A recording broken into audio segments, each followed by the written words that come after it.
alas 10 na.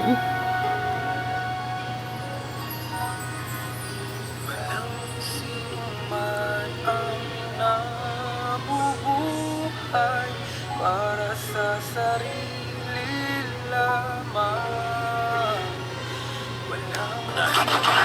Una-una kayo. Mamatay para sa Ono mismo lang. Awitin natin sa Nibo Wililon.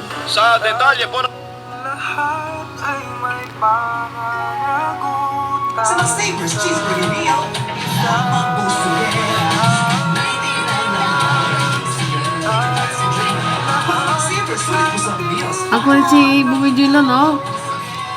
Ganda pala. Sana si Shaw sa Betas, eh. ngayon, narito ang inyong mga takapang balita. Radyo Man Rod. Ang takaw naman.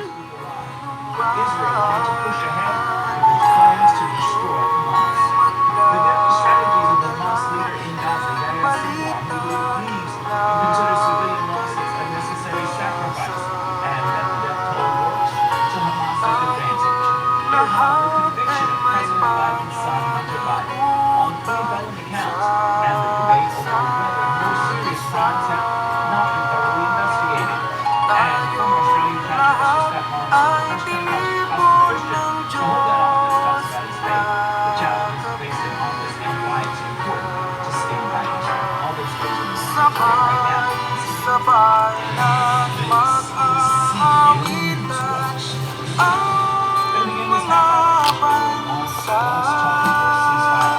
Tayo'y tinuri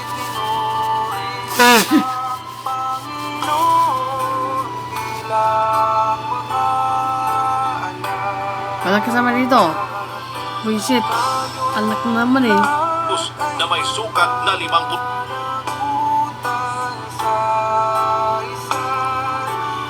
Lamunin siya. Balik. Ako naman. Mga boys.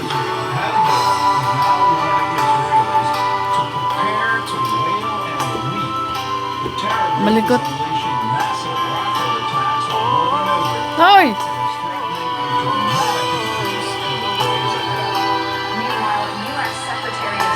Saan ba kayo?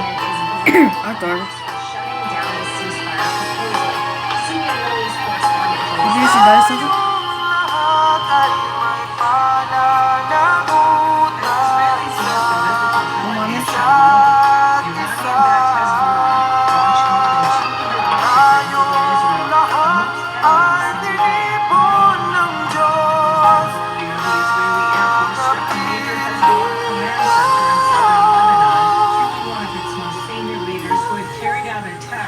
Israeli civilians for years.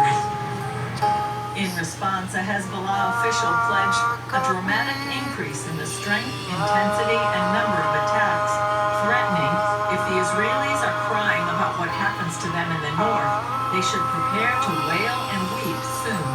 Northern Israel has endured near daily Abangan attacks yan. since Hamas launched the deadly Magpapatuloy ang October 7th KNC Show sa Verdas sa Lansan Lee. Mr. Benjamin Netanyahu met with the heads of Israel's military, security, and emergency services late Wednesday over the situation in northern Israel.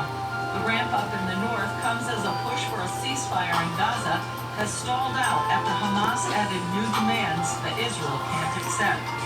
U.S. Secretary of State Antony Blinken is blaming the terror group for sinking the deal. A deal that the entire world is behind, a deal Israel's accepted, and Hamas could have answered with a single word: yes. Instead, Hamas waited nearly 2 weeks and then proposed more changes, a number of which go beyond positions that had previously taken and accepted. Hamas apparently now wants the war to end permanently in the first phase of the ceasefire before releasing the hostages. It also doesn't guarantee it will release all the hostages.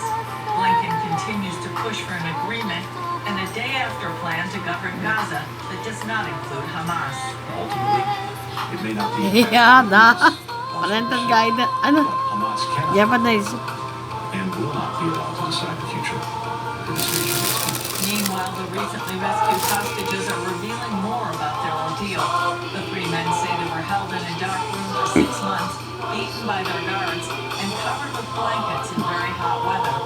Still, Andre Kozov's father Kaya para says sa his plot- son seems optimistic about Kasama the natin sa future. balita. So he said there were some things that he would never tell us about what happened to him. But he talks about the things he talks about with a lot Partner of sa humor. barangay Manresa, Temperatures soar inilat. in Israel and Gaza. There are still 120 hostages in Hamas captivity. About 80 believed to be alive. Julie Stahl, CBN News, Jerusalem.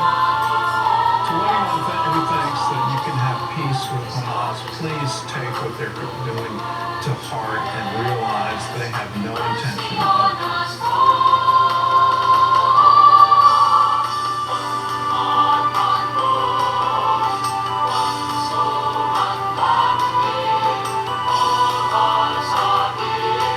Kanton! Halika, Kanton. Kanton, halika. Kanton. Kanton! Si Kanton yan ah. Alam mo si Kinton? Si Kanton?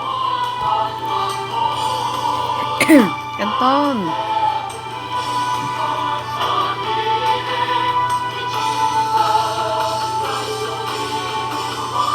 Isang patayang